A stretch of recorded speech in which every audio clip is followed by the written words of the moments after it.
கிறிஸ்துவுக்குள் அன்பானவர்களே, ஆண்டவரும் இரட்சகருமாகிய இயேசு கிறிஸ்துவின் நேற்று என்ப நாமத்தில் அன்பின் வாழ்த்துக்கள்.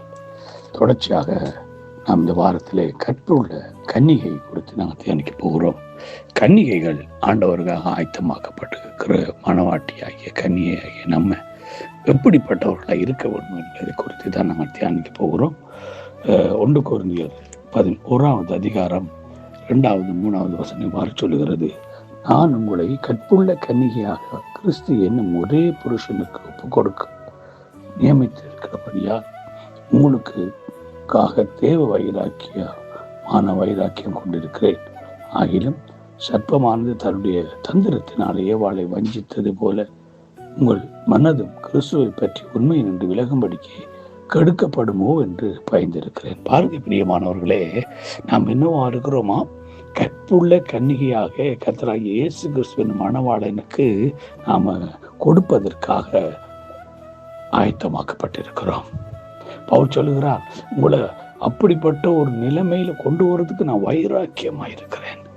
இவருக்கு தான் மணவாட்டியாகி உங்களை அர்ப்பணிக்க வேண்டும் என்ற ஒரு வைராக்கியம் அங்கே காணப்படுகிறது, நாங்கள் பார்க்கக்கூடியதா இருக்கிறது. ஆகவே கற்புள்ள கன்னிகையாகிய நீங்கள் ஏவாளை வஞ்சித்த சர்ப்ப உங்களை வஞ்சித்து விடுமோ என்ற ஒரு பயம் அவனுக்கு இருக்குன்னு சொல்லி அங்கே பவுல் சொல்லுகிறதை பார்க்கலாம். பிரியமானவர்களே, இன்றைய நாட்களிலே இந்த உலகத்தில் இருக்கும் பொழுது ஆண்டவராய் இயேசு கிறிஸ்துவுக்காக நியமிக்கப்பட்டிருக்கிற மணவாட்டியாகிய நாங்கள் கற்புள்ள கன்னிகைகளாக அவரிடத்தில் ஒப்புக் கொடுக்கப்பட வேண்டும். நாம் அவரிடத்தில் ஒப்புக் கொடுக்கப்படும் பொழுது கற்பு கலையாத கற்புள்ளவர்களாக நாம் ஒப்புக் கொடுக்கப்பட வேண்டும்.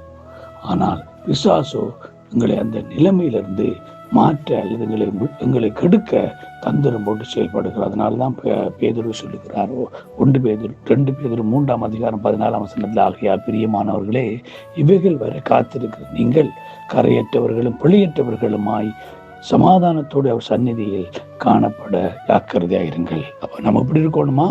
நாம கற்புள்ள கன்னிகையாகி ஆண்டவராய் இயேசு கிறிஸ்துவுக்காக ஒப்புக் கொடுக்கப்பட்டிருக்கிறபடினால இந்த பூமியில வாழும் நாட்களில மணவாளனாகி அவர் எங்களை அழைத்து செல்லும் வரைக்கும் நாங்கள் எப்படி இருக்கணும்? கரையற்றவர்களும் பிழையற்றவர்களுமாய் இருக்க வேண்டும். அப்ப நம்முடைய ஆண்டவராய் இயேசு கிறிஸ்து நம்மை தேடி நம்மை அழைத்து செல்ல வரும் பொழுது நாம் அவருக்கு முன்பாக கரையற்றவர்களும் பிழையற்றவர்களுமாய் நாம் இருக்கும் பொழுது நிச்சயமாகவே அவர் மகிழ்ச்சியோட நம்மளை சேர்த்துக் கொள்வார். மகிழ்ச்சியோட நம்மளை சேர்த்துக் கொள்வோம். ஏனென்றா நாம் அவருக்காக ஆயத்தமாக்கப்பட்டிருக்கிற கற்புள்ள கன்னிகைகள். நம் கரைப்படல, நம்ம பிழை செய்யல. எபேசியர் 5 அதிகாரம் 27 வசனம் சொல்லுகிறது, கரைத்தரை முதலானவைகள் ஒன்றும் இல்லாமல் பரிசுத்தமும் பிழையற்றதுமான மகிமையுள்ள சபையாக அதை தமக்கு நிறுத்திக் கொள்வதற்கு தாமே அதுக்காக ஒப்பு கொடுத்தார். நம்முடைய ஆண்டவராக இயேசு கிறிஸ்து மணவாளனாகிய அவர் எங்களுக்காக தம்மை ஒப்பு கொடுத்தது நோக்கம் என்ன? நாம் எப்படி இருக்கணுமா? கரை திரையற்றவர்கள், பரிசுத்தமும் பிழையற்றதுமான மகிமையுள்ள சபையாக. அப்ப நம்ம எப்படி பரிசுத்தமும் மகிமையுமானவர்களாக இருக்கணும், பிழையற்றவர்களாக இருக்கணும், கரை திரையற்றவர்களாக இருக்க வேண்டும் என்பதற்காகவே அவர் நமக்காக தம்மையே பலியாக கொடுத்தார். ஆகவே கிறிஸ்துவுக்குள் அன்பான தேவனுடைய பிள்ளைகளே, இன்றைக்கு நாம் கரைபடுகிறோமா அல்லது பிள்ளை செய்கிறோமா? ஏவாள் வஞ்சிக்கப்பட்டது நம்ம வஞ்சிக்கப்படுகிறோமா?